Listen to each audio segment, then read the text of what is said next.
안녕하세요. 말씀 너겟, 창세기와 설교 이제 두 번째 시간을 시작하고자 합니다. 창세기와 설교라는 제목을 붙인 이유는 여러분들 이제 오늘부터 이제 1장 쭉 시작하는데 50장까지 매 장별로 설교 제목을 하나씩 이제 드리려고 그래요. 더불어 이제 한 설교 제목은 맨 나중에 이제 드릴 거고, 이 말씀 각 장을 연구하는 방법, 연구에 들어갈 수 있는 도구. 이제 저 같은 경우는 이제 문학 비평을 하는 사람이거든요.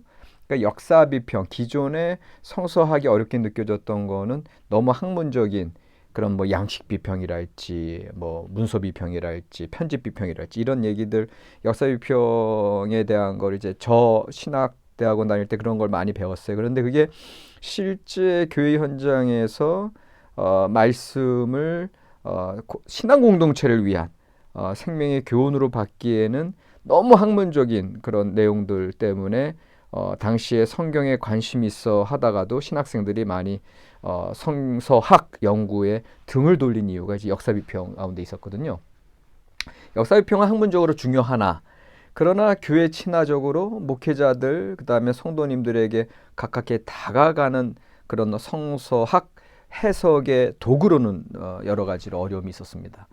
그 이후에 이제 제가 미국 유학 가서 이제 90년도 말 1995년도에 가서 이제 연구했던 게 이제 문학 비평 방법. 이미 미국에 있는 이제 구약 학자들, 특별히 로버트 알터 이제 히브리 문학 대가를 비롯한 그 이후에 이제 많은 성서학자들이 이제 문학 비평 방법이라는 연구 방법론을 가지고 성경을 이제 이야기 비평, 수사학 비평, 또 구조 비평 이런 비평들의 방법을 통하고 또 정경 비평 방법들을 통해서 복음 친화적으로 교회 친화적으로 목회자 애들에게 쉽게 성경을 당에 다가갈 수 있는 방법론을 제공하고 있거든요. 그래서 그런 문학 비평 방법을 이제까지 제가 추구했던 사람이기에 이제 각 장에서 이렇게 문학 비평을 어떻게 하느냐 요거를 제가 소개를 해드리려고 그래요. 그래서 문학 비평을 통해서 본문 가운데 새로운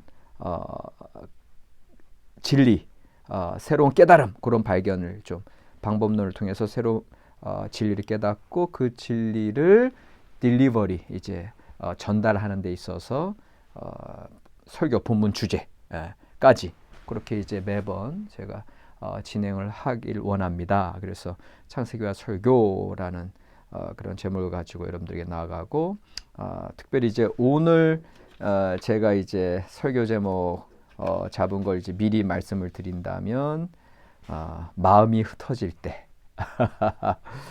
왜 그렇게 잡았냐 하면 자 문학 비평 창세기 1장을 보시면 문학 비평이라고 하는 건 뭐냐 하면은 여러 가지 접근 방법 중에 본문에서 반복되는 단어들 내지는 구조들을 찾는 거예요.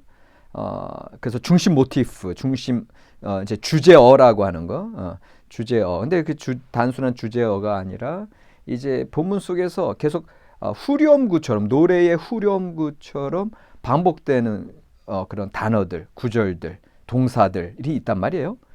창세기 1장에서는 물론 여러 가지 뭐 저녁이 되고 아침이 되니 뭐 이제 이런 말도 나오고 보시기에 좋았더라 또 힘이 좋았더라 7번씩 반복되고 여러 가지 이제 그게 다 중요한 메시지들을 줘요 그 반복 중에. 근데 오늘 제가 이제 창조에 대한 새로운 깨달음 진리를 이제 발견한 것 중에 중요한 건 뭐냐면은 그것과 관련된 문학 비평은 계속해서 나눈다 이런 표현들이 많이 나오잖아요. 그러니까 여러분들 예를 들면 창세기 1장에서도 4절에 보면 빛과 어둠을 나누사 처음에 빛을 창조하셨잖아요. 그 빛을 창조하는 순간 어둠, 혼돈으로부터 빛과 질서로 나아가는 거. 이럴 때 빛과 어둠을 나누사라고 하는 구절이 4절에 보이는데 둘째 날 가봤더니 6절에서 물 가운데 궁창이 있는데 물과 물로 나뉘라. 이제 지금 빛이 생겼고 그러나 혼돈, 물 가운데 궁창인 중간에 딱 들어서므로 궁창 위의 물과 궁창 아래의 물로 나뉘는 장면이 7절이란 말이에요. 그러니까 여기서 다시 또 나뉜다. 그 다음에 또 10절에 보니까 셋째 날 그 궁창 아래의 물을 땅과 바다로 또 나눠요. 그렇게 나눈 다음에 그 땅에 풀과 씨 맺는 채소를 종류대로 또 나뉘어요.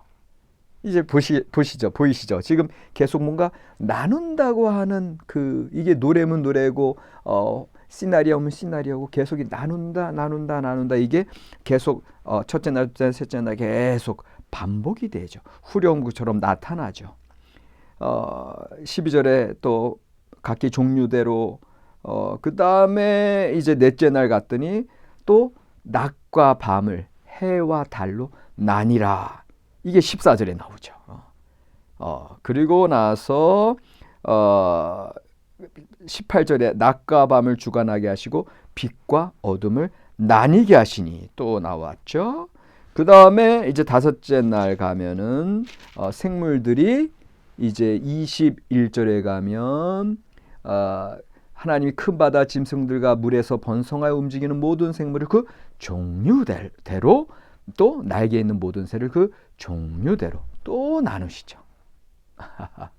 그리고 나서 이제 여섯째 날 보세요. 여섯째 날 보면은 이제 가축 기는 것 땅의 짐승을 종류대로 24절 그리고 25절에 땅의 짐승을 그 종류대로 가축을 그 종류대로 기는 모든 것을 그 종류대로 만드신 하나님이 보시기에 좋았더라.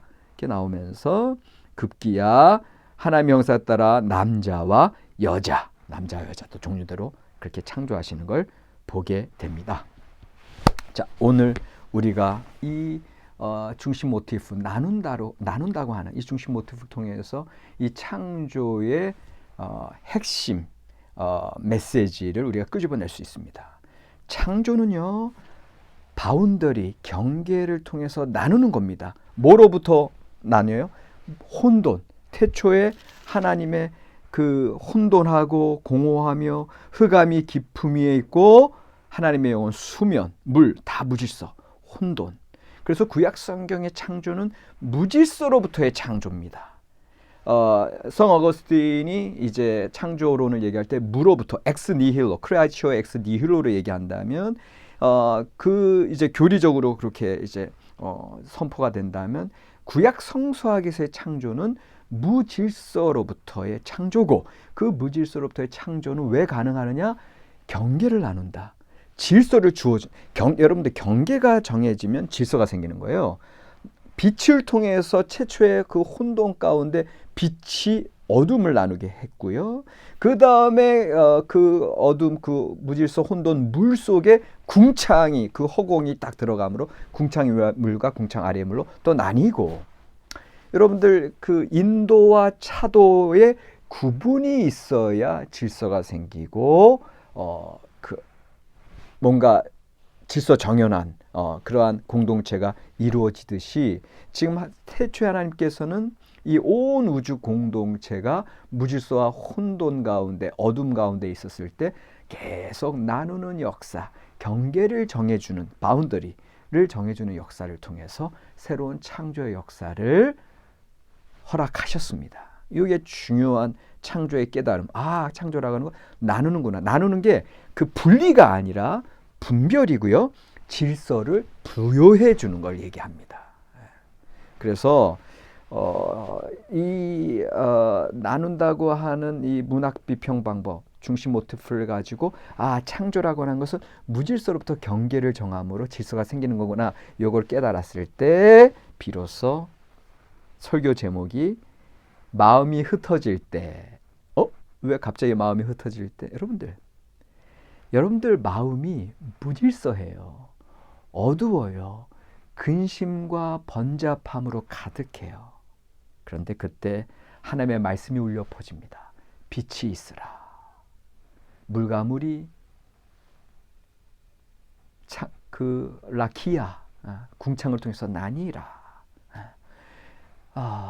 여러분들 하나님의 말씀이 나의 혼돈된 마음속에 들어왔을 때 나의 마음에 질서가 생기고 모든 혼잡함이 물러가고 경계가 정해짐으로 가장 중요한 일이 무엇이고 나중 일이 무엇인가를 알게 되고, 내가 지금 이렇게 고민하고 여러 가지들이 갑자기 닥쳐오므로 힘들었는데 제일 중요한 건 이거구나. 빛이 생깁니다. 종류대로 나뉘어집니다. 그러므로 내가 마음이 정리가 되고 나의 마음이 나뉘어지고 질서가 정해질 때 새로운 창조의 역사가 비로소 나의 삶 속에 펼쳐지게 됩니다. 마음이 흩어질 때 하나님의 창조의 명령, 빛이 있으라. 태초에 이 빛은 하나님의 생명의 능력, 에너지, 하나님의 성령님의 역사, 하나님의 영이 수면 위에 운행하시다가 빛이 있으라. 그 창조의 능력으로, 생명력으로 드러나게 되는 겁니다. 여러분들 마음이 흩어질 때 하나님의 말씀을 붙드시고 새로운 창조의 역사로 나아가는 저와 여러분들이 되시길 바랍니다. 고맙습니다.